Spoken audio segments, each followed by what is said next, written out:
Welcome into the Autzen Audibles Podcast. I'm Matt Prehm, Eric Scopel, Jared Mack on the show. Welcome to your Monday edition of the podcast, Monday of the week. It is Mailbag Monday, and we are into the month of November. And with the month of November becomes the playoff talk. I think that's kind of where we're leading off with this podcast. Absolutely.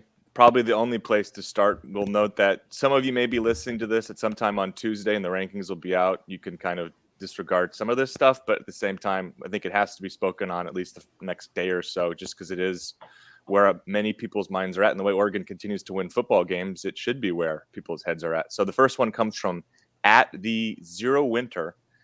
Do you believe AB can lead us to a college football playoff win if he continues to stay hot? I honestly believe if the D plays great, we know they can, and the offense continues to finish drives, and the Ducks look like a scary team to face anyone except for Georgia. Hashtag Autzen Audibles.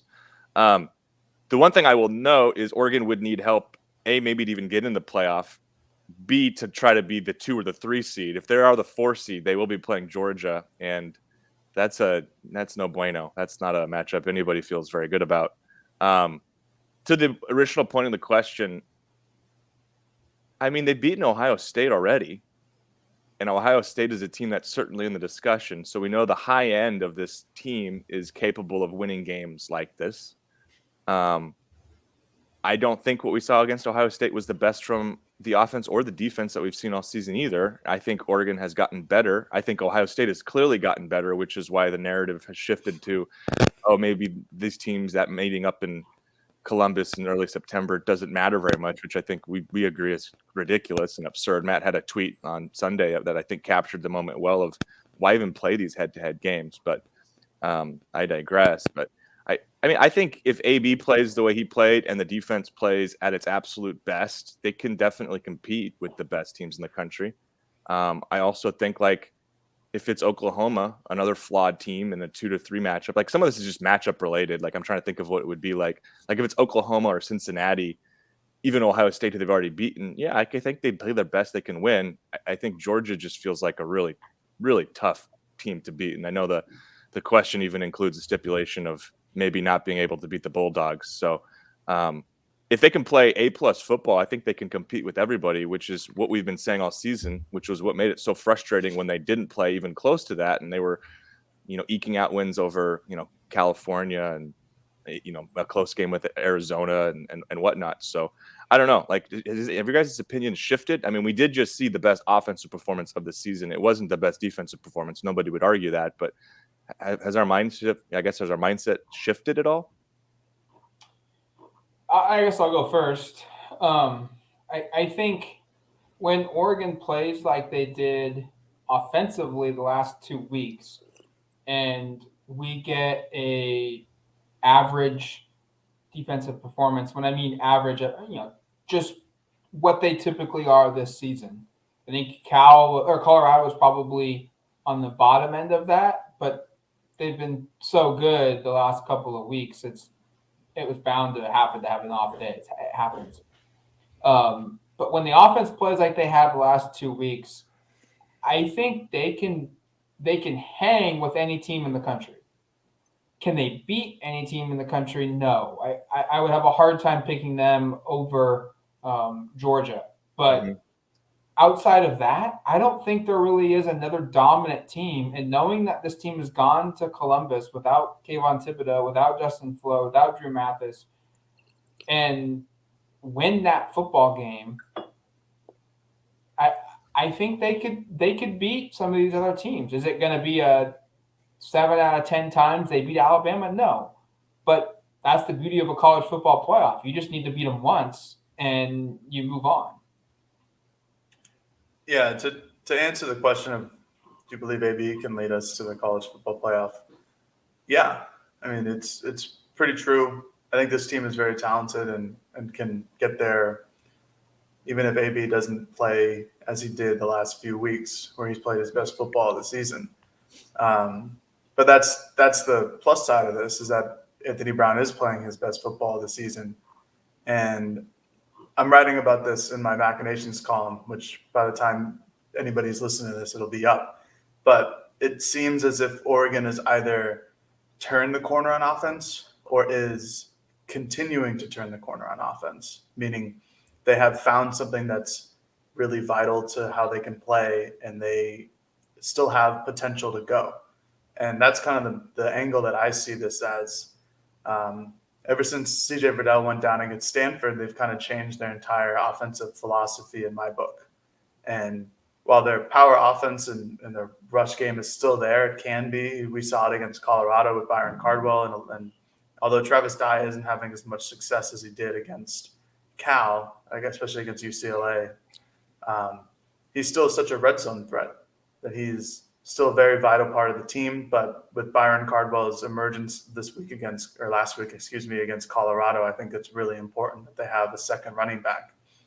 And while Oregon's defense didn't play great against Colorado, if you go back and rewatch the game and rewatch Colorado's scoring drives, it's mostly a miscommunication error on the back half of the defense, where Brian Addison, who's not an everyday starter and hasn't played safety for too long this season, or he's played it before, I digress, but yeah, it's a miscommunication. And honestly, if Bennett Williams were healthy, or if Steve Stevens were healthy, I don't think most of those Colorado scores happen.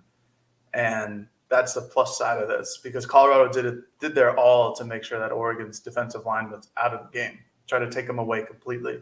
But if you rewatch and on plays where Oregon's defensive line had a chance to rush the passer, they got there. And give credit to Brendan Lewis for Colorado for being mindful of that and having real poise in the pocket and making good throws. But this defense can perform at a high level, and we've all seen that. We saw that against UCLA just 2 weeks ago. But I do feel like Oregon heading down into the toughest stretch of their schedule is they're kind of peaking, and I think the offense has more in the tank too, which is a very welcome development considering where they were just a few weeks ago at Stanford. So Oregon, obviously, they need to continue to win out, and they'll probably need some help down the line. But the way they are playing now is a college football playoff team. Yep. I want to include in the hypothetical some of the injury stuff, because in theory, by the time a semifinal would be played, there are maybe some guys that aren't available right now that could be back. I'm not going to suggest who it would be, but you think about this team maybe being healthier.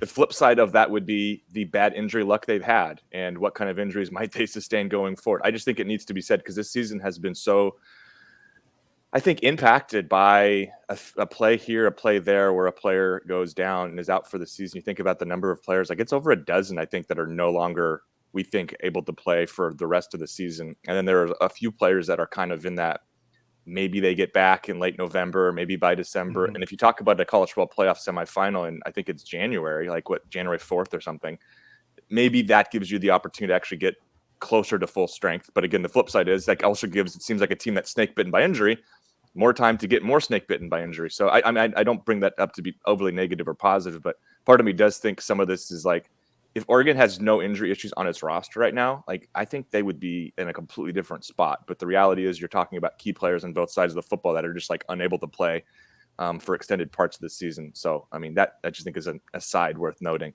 All right, next one from @Johnny the K. What is the most difficult upcoming game for the Ducks, and why? This is a really tough question for me, because the conference is so darn up and down. There have been, I would say this, over the last 3 weeks, my opinion of who the second best team in this conference is has shifted 3 times. And all 3 of the teams I thought or perceived to be the second best team are teams that are still on the schedule. I would have told you going into the Oregon State game that maybe Utah was the toughest game on the schedule, because I thought the Utes may be the second best team in the conference right now. And then Oregon State wins, and I go, well, I guess it's the Beavers. They're the most impressive team in the conference. And then they lay a total stinker against Cal. And meanwhile, Washington State, amid all of this chaos, has won 4 straight in the Pac-12 right now, and might be Oregon's biggest competition at Autzen in about a week, or I should say 2 weeks. So it's your head is spinning with this conference. I will say I don't expect this upcoming game to, quote unquote, be the most difficult opponent they play, just based upon the results we've seen from the Huskies. They did just have a win over Stanford. I don't think anybody who watched that game comes away overly impressed with the way Washington played throughout that game. They did make the plays at the end to win it. Stanford, I think, really mismanaged the clock and honestly some really strange tactical decisions made. But like, I'll probably like cut the upcoming game out as the best opponent Oregon plays, but it's still a really tough rivalry game that is almost always pretty darn competitive. So like that one can't be crossed off. I'll probably still land with the game in Salt Lake City though, just because I think they're pretty clearly right now positioned to win the Pac-12 South. Oregon is pretty well clearly positioned to win the Pac-12 North. They both take care of business going into that game. It could be a situation where we know fully that that is going to be the preview and like the first matchup of the Pac-12 championship game in Las Vegas, where that's the Pac-12 North and the Pac-12 South. Like things could take place by the time that meeting happens where that's already known to be the outcome. So I'll go that game, but I will also say like it's any of these games I think could qualify just because the conference is so up and down right now. I think Oregon's schedule has like flip-flopped a bunch in terms of, oh, that looks like an easy win, that looks like a tougher win, that could be a trap game, what have you. Because at the beginning of the year, we were talking a little bit about how the Washington game could be tough. It's a rivalry game. Oregon should win, but it's up in Seattle. We're talking about the Washington State Cougars maybe being that trap game, but that's a game Oregon should win convincingly. Oregon State is a game that, even though they lost last year to the Beavers, like Oregon just is by far the more talented team. They should win that one at home. And then just a couple of weeks ago, it was Washington stinks. They're horrible. They're not going to do much of a push for Oregon. Both Washington schools are bad. They shouldn't be any kind of fear in either of those two games. Utah is really struggling. And then Oregon State, wow, they might be the best team in the conference. And while it's at home, you don't want to say that it's a automatic win. It's going to be tougher than expected. And now, like, Washington State's won, 4 games in a row? That game all of a sudden feels a lot tougher than expected. Washington is at 500, and they're going to come off a big win at Stanford this past weekend before this week. But I think Oregon's toughest game remaining is going to be one of its two last at Utah. We'll see what they look like on offense and on defense and just kind of who they are. But I'm going to pick Oregon State. I think the Beaver offense, even though they looked just horrid against Cal, I think they are the toughest offensive team left that Oregon has to face. And they run a system that can kind of exploit Oregon's aggressive play on defense, a lot like how Colorado did. They've got statistically and probably talent-wise the best running back in the conference in BJ Baylor. I just think this Oregon State game is going to be tough, and it's going to come down to the last game of the year, I think, to really dictate how the season plays out for Oregon. I think this is a tough question as well. I think that Washington this week is going to be probably the second hardest, just because it's a rivalry game. You're on the road. It'll be nationally televised, all that good stuff. And obviously Washington hasn't been what people expected them to be this season at all. In the few games that they've won, it's been rather close, except for Arkansas State. But for me, I think it's still Utah. I know Oregon State is a good team this year. They deserve some more national praise, but that'll be, I don't know. Every week in the Pac-12, like you guys have been saying, has been just pandemonium with people losing that you don't expect to.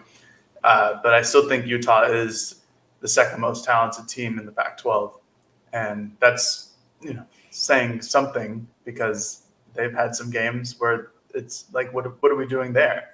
And ever since they made the move, well, didn't really have a choice because Charlie Brewer left, but Cameron Rising as their starting quarterback, they've played a lot better, and their offense has been something to keep an eye on. I don't think they're nearly as talented as they were in 2019 if we got into this hypothetical Pac-12 championship game. No, I agree. I think their offensive line is actually super susceptible. And if Oregon and Utah meet in the Pac-12 championship game again, I think that could be like a KT 2.0 explosion. It's just the Pac-12 is so strange. There's no obvious answer. I think obviously the best team in the Pac-12 is Oregon, and I don't even think it's close. Yeah. I mean, the Pac-12 hasn't had a team ranked in the AP for 2 full weeks now.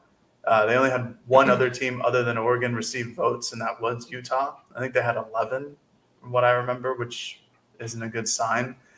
And I don't know. It's such a weird conference and such a weird topic. It's obviously Oregon's last couple opponents are some of the best in the Pac-12, so you can kind of just take your pick. And Oregon State's going to be a tough one to end the season. It's going to be presumably if Oregon continues to play how they're playing for like all the marbles for the Ducks, and the Beavers can play upset again, which they love to do. So that'll be a tough one as well. But for right now, I'm going with Utah. I think that's just going to be the toughest game they have left.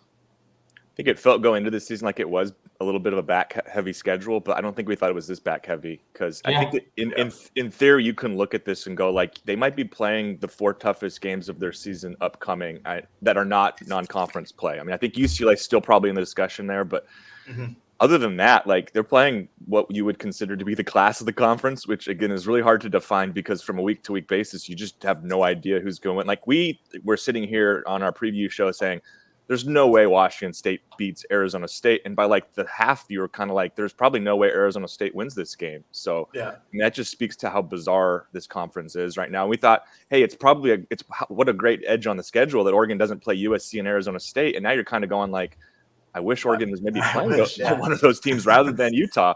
Or even rather than, I mean, obviously they have to play all their Pac-12 North opponents, but maybe rather than like Washington State or Oregon State. So it's a weird year from that regard. All right. Third one. Go ahead. Just real quick. I think it's a good thing for Oregon, at least, to play all these teams down the stretch because they are the toughest Pac-12 teams. And when you're fighting for a college football playoff opportunity, you do want to prove to a point that you can beat those tough teams. And obviously, a cupcake schedule would be great. Like if if the Pac-12 decided to not do a 9-conference game season and they had like Bowling Green in week 11 or something like that, like the SEC does. But for Oregon, I think it's important that they win out against the best opponents, and the Pac-12 best is certainly different than any other, conference in the country. But I think if they continue to win, I think it'll help their position in the playoffs even better. The only problem with Oregon's, because I agree with Jared, like they're going to play the league's 4 best teams down the stretch, or 3 or 4, maybe the 5 or 6 best teams in the league. Yeah. But the only problem with Oregon's schedule down the stretch and what he just touched on with the 9-game conference schedule is the best team that they play right now is a 5-3 Oregon State team. Everybody has at least 3 losses on their schedule, on their record, that Oregon has to play the rest of the way. Washington State and I'm thinking of Washington both have 4 losses, and Oregon State and Utah both have 3. So the league not having a second top 25 team in the rankings is just brutal because there's no other game left on the schedule that when they play Oregon, whether it's in the conference championship game or in a week whatever matchup, you can say this is a definitive, quality win. There's no more definitively quality wins out there for Oregon. They need one of these teams to get hot, and I would also say it really hurts the conference that all of these teams we're talking about at the end here lost non-conference games they shouldn't have. Like Oregon State, and if Oregon State had somehow beaten Purdue, that would really have helped the league. Utah lost to San Diego State and BYU. Washington State lost to, I think it was it Utah State? Nevada. Nevada? Utah State. Utah State, yeah. I think Cal beat Nevada. Like You run through this. Washington obviously has the terrible loss to Montana and the loss to Michigan now. If that was a little bit more competitive, you could say, okay, it's not a terrible loss because Michigan's pretty good. But like collectively, these 4 teams we're talking about have really bad non-conference resumes, and that just hurts the perception as well. So I agree. You want one of these teams to maybe, like if you could have Oregon State and Utah and Washington State, let's say, like all just not lose like almost the rest of the way except for when they play each other, that would be helpful because I think it would be very, very beneficial to have one of these teams be a 8 or 9 win team at the finish line because you're at a spot. Well, actually, that's the best that all these teams can do is 8 in the regular season, assuming Oregon wins out. So it's just a really unfortunate setup from a Pac-12 perspective. All right, let's get moving here because we're 20 minutes in and we haven't even got to the third question. All right, from B a Deck 93, predict which freshman will have the greatest offensive impact for the remainder of the season. My money is on Byron Cardwell. Hashtag Autzen Audibles. The player who's probably going to play the most snaps is Terrence Ferguson. He starts at tight end, plays a lot. He's in a rotation, albeit with Maliki Matavao and Spencer Webb and DJ Johnson, who, by the way, is playing a lot more tight end than he had previously. He's honestly playing a lot more offense than defense now. Very much a specialist role on defense.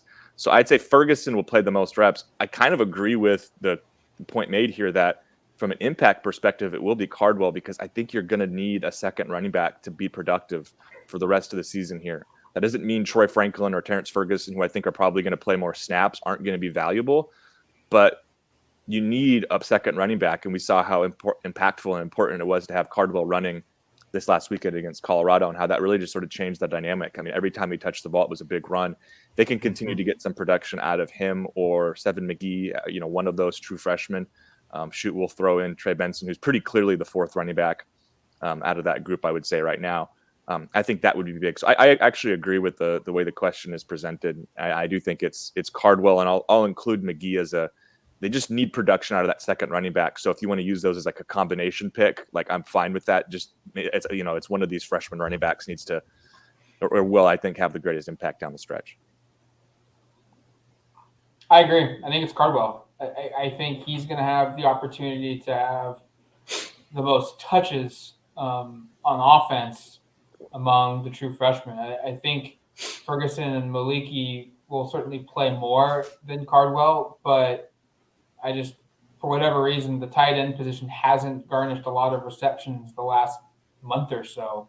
And I just think Cardwell is going to be a guy that it's clear after Verdell went down, Cardwell was the first running back in the game.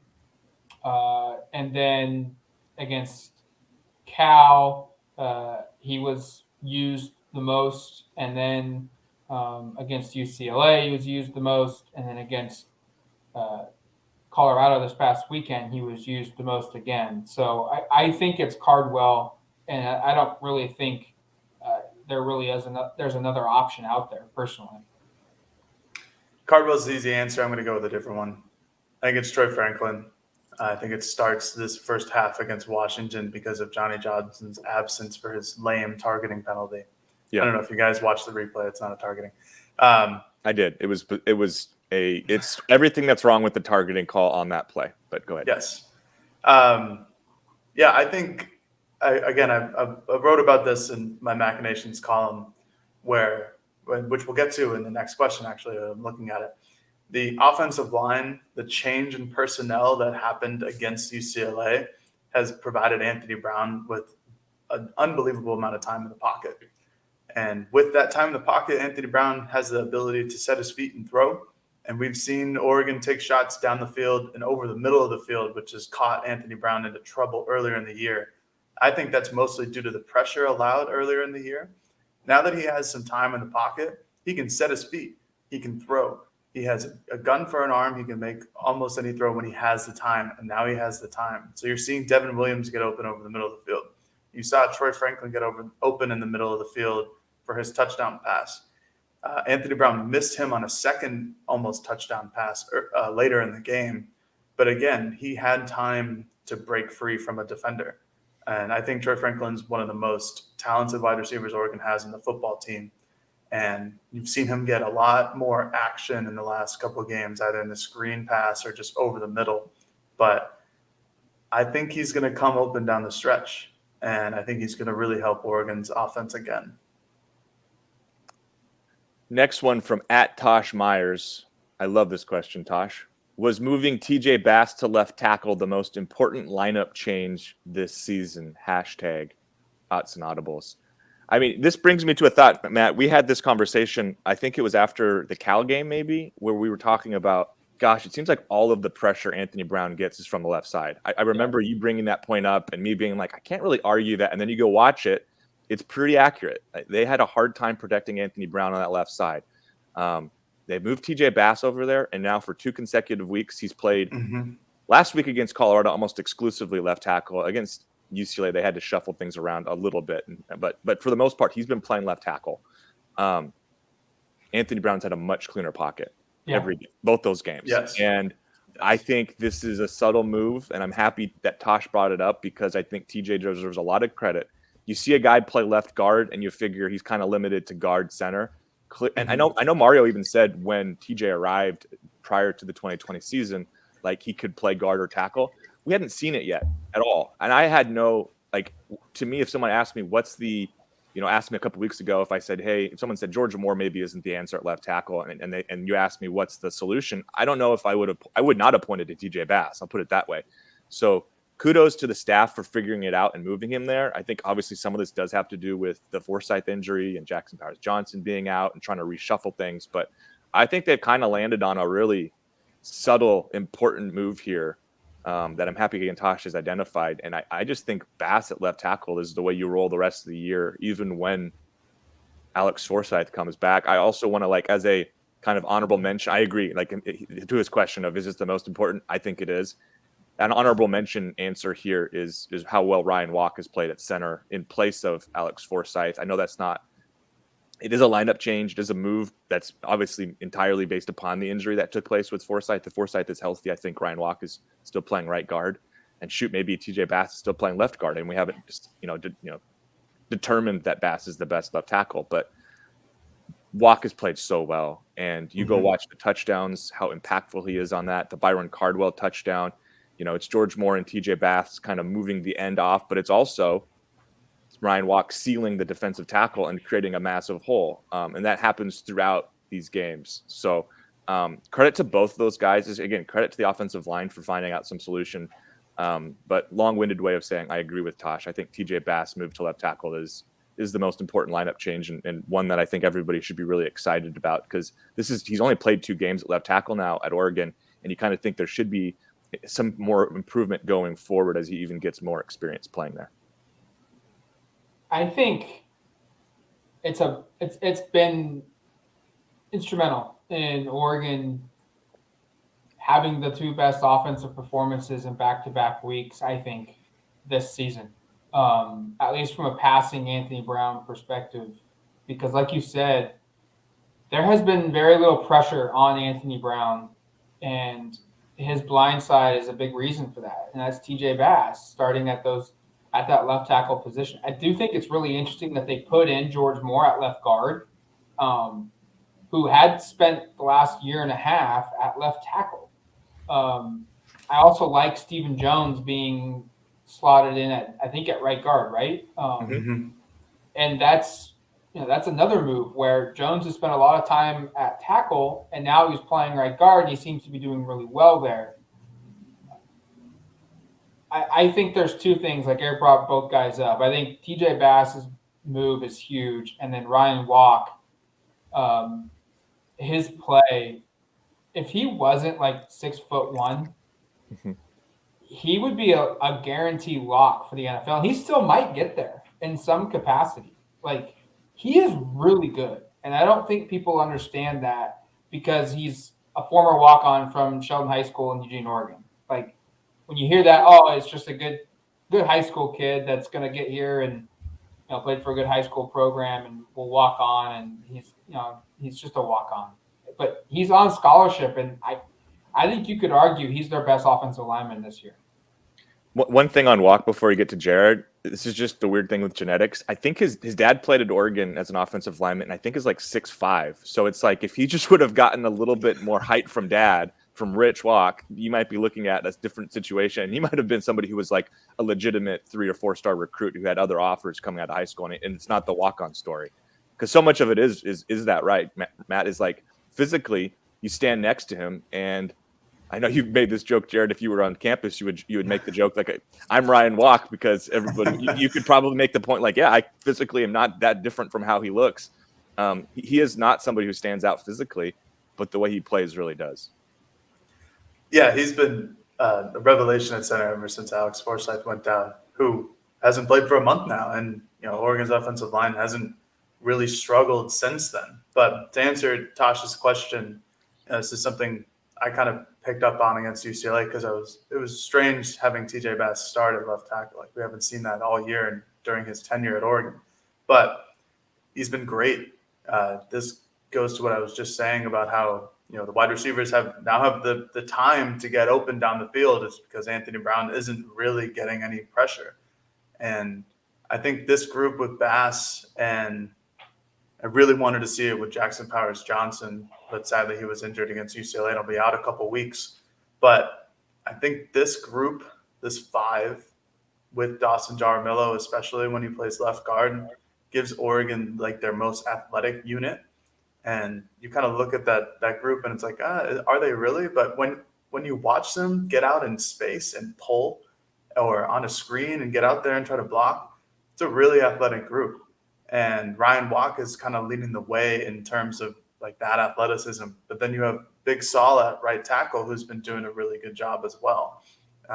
Oregon ran to both sides of the line against Colorado, which is something you haven't really seen in the past. Usually it's just been a run to the left, either with Penei Sewell or whoever's playing left tackle for Oregon the last 2 years. But TJ Bass at left tackle is really something. And I think that's just another added element on how Oregon can turn the page on offense and become a more balanced approach rather than just this rush-heavy power O that Oregon has had under Mario Cristobal. An honorable mention for most improved or most important position change is Jeffrey Bossa to linebacker. Yep. He's been significantly better the last 2 weeks. There are still, some issues in terms of coverage, just in communication, I think, really, and then knowing the playbook as a converted safety. But last 2 weeks, he's been great. He's been applying a lot of pressure up the middle when asked to. Just kind of been all around the field. And his speed, his power, his body type seems like it should be a linebacker. Mario Cristobal has been adamant in press conferences saying that once the season is over, he's going to go back to safety. I don't know. I feel like I kind of want to see him try to put on 20 pounds and see what can happen if they stick him at linebacker. But with his emergence, and I'm not saying he's unbelievable, but just having another good player at linebacker and not having to run off of Nate Hukliani, who's performed really well as a former walk-on himself, and putting a lot of pressure on Keith Brown to perform. I think that's a really welcome development in Oregon's defense. Slight just devil advocate on the Bossa point of keeping him there. Maybe we should just say, like, boy, what's the upside for him playing his natural position where he can, from his physical body perspective, stay at that weight and continue to be athletic, because it is a bit of a hybrid spot. And then just last offensive line thought I had before we get to the last couple. It's really interesting how Oregon has kind of inverted its guards and tackles. I think Matt made a good point that I wanted to respond to, but I wanted to let Jared talk first, of just like, we go into the season and Jones and Moore, we think maybe they're starting right and tackle and left tackle. And now they're both playing guard primarily. And obviously Bass was slated to be left guard. No one saw him as a tackle. Big Sala was somebody who played both guard and tackle last year. It's just kind of interesting that they've settled on a thing here where guys that we thought were guards are playing tackles and guys that we thought were tackles are not playing guard. I just think that's really speaks to the way they cross-train guys and honestly just to the versatility they have up front. All right, last couple here. Fifth question from @LoopSoup. Good name. It seems like a while since the Ducks have had a kickoff/punt return for a touchdown. What do you attribute this to? And do you think it's time to replace Pittman on punts for someone like Seven McGee, who has a little more quickness and wiggle in his game? Thanks. #Autzen Audibles. I think Matt's laughing because we had this conversation in the press box on Saturday, or did you find it funny online? Just everything. Okay. Loop Soup is a great handle. The point I will make here is like, okay, Micah Pittman is currently, I think, 5th in the Pac-12, by the way, in punt return average, which is not awful. Actually, it's kind of interesting looking at this. There's only 4 guys in the conference who have a better than 10 yards per return average. And then Micah's right there with 9 yards per return. He's got 11 catches or 11 returns. I don't think anybody would suggest he's been like the most dynamic returner out there. But the reason I think Matt is kind of giggling is we talked about this the other day is he has not muffed anything. He's extremely reliable out there. And as a return guy, you want that because if they made the shift to Seven McGee and he muffs a punt in a big situation, people would be going, what a stupid move. Why do you have him out there? I mean, who's the comparison we make for Seven McGee as DeAnthony Thomas? And again, I don't want to say Seven McGee muffs a punt because DeAnthony Thomas had a habit of muffing punts early in his career at Oregon. But it is like a thing you have to worry about with a young player of Micah Pittman is one of the most shorthanded guys on the football team. You know, I know he's had issues with maybe a drop here or there during his career. He's always very hard on himself for that. You talk to coaches though, and players, and they're all like, that guy catches just about everything. That's a huge weapon and the punt return game. Seven McGee is not, I don't think at least we don't know, quite the same reliable player back there. Now, the flip side is maybe he does catch one and he sees the vision and he gets a 60-yard touchdown return and you're kind of going like, well, that's a trade-off I'll accept. At the same time, I just feel like I would much prefer the guy who's going to catch the ball every time than a guy who might not be catching the football. And that ultimately is, based on what Mario Cristobal and Bobby Williams have said, the number one priority is catch the ball, get upfield, and make the right decisions with it. And I think clearly they trust Micah more than anyone else on this team to do that. I think he shouldn't be replaced. He hasn't fumbled it once or lost a fumble this season. Like Eric said, he's not the best, but he's also better than at least half the league in return yards. And this goes with the notion that we just instantly assume that a 4-star recruit is going to be better than a veteran. When Micah Pittman himself was a 4-star recruit, was a more higher rated guy than Seven more highly rated was coming out of high school. I'm not trying to be super negative, but this just goes where it's just recency bias. Like we're wanting the new thing to be in front of our eyes instead of the old player, when the old player was on paper the more talented guy and probably still is the more talented guy. I don't know. I mean, I think if you're going to make any kind of change in the return game, I would rather see someone else than Mykael Wright returning kickoffs, only because how depleted the secondary is from an injury standpoint. I would hate to see Mykael Wright get hurt at that position where they've been decimated by injuries, in the defensive backfield. Not because of he's not performing well, but I just don't want to see him get hurt. I mean, yeah, to answer this very, very briefly, the answer is no. Mike Pittman should not be replaced. Seven McGee will have his time in the sun when it comes to returning punts. I can not guarantee it, but I'm pretty sure that the idea of McGee returning punts is in Oregon's playbook in the future. And he's too electric of an athlete. To go sort of off Matt's point of returning kicks in general, I think it's kind of a double-edged sword because there's so many kicks that just go for touchbacks. I mean, the idea in the NFL and the NCAA is to basically eliminate kickoffs, and obviously those are electric plays, and everybody kind of lives in the highlight times of DeAnthony Thomas and his punt and kick returns. Doesn't happen nearly as often. The opportunity to do it just aren't there in general. So that's one way to look at it. I would be more open to seeing Seven McGee return kicks than punts, just because of Matt's point, where it's they don't need to risk Mykael Wright going back there and getting hurt on a kick return. We saw Steve Stevens get hurt on a punt return last week against Colorado. So those are some of the type of player personnel decisions that Oregon will have to make. But Pittman's sure-handed. He can break one off every once in a while. I don't know what else you'd want, really. Is Seven listed as the backup punt returner on the depth chart, by the way, Jared? I'm trying to think back, and I was trying to pull that up as I was listening there. I couldn't find it quite quick enough. I don't have the depth chart on me. Okay, fair enough. I was just wondering if that's like pretty clearly the number 2 guy, because my guess is that Seven's certainly in the conversation. I don't know if it's like inherent that if Micah was replaced, it would be Seven either. But all right, Final question is a recruiting one from @SheriffWoody503. What are your thoughts on Cyrus Moss deciding to visit Arizona State instead of Oregon? With the 2022 class lacking top-end talent at the edge position, this feels like an important recruit to land. #Autzen Audibles. We've talked about for a long time that Moss was one of the most priority recruits, one of the top recruits. It was a surprise to see him in Tempe as opposed to Eugene. We kind of anticipated and heard all week it would be Eugene.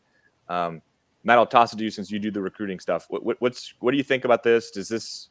Like, is Oregon not in good position now for Cyrus Moss? Do we have any idea of kind of what's going on with him?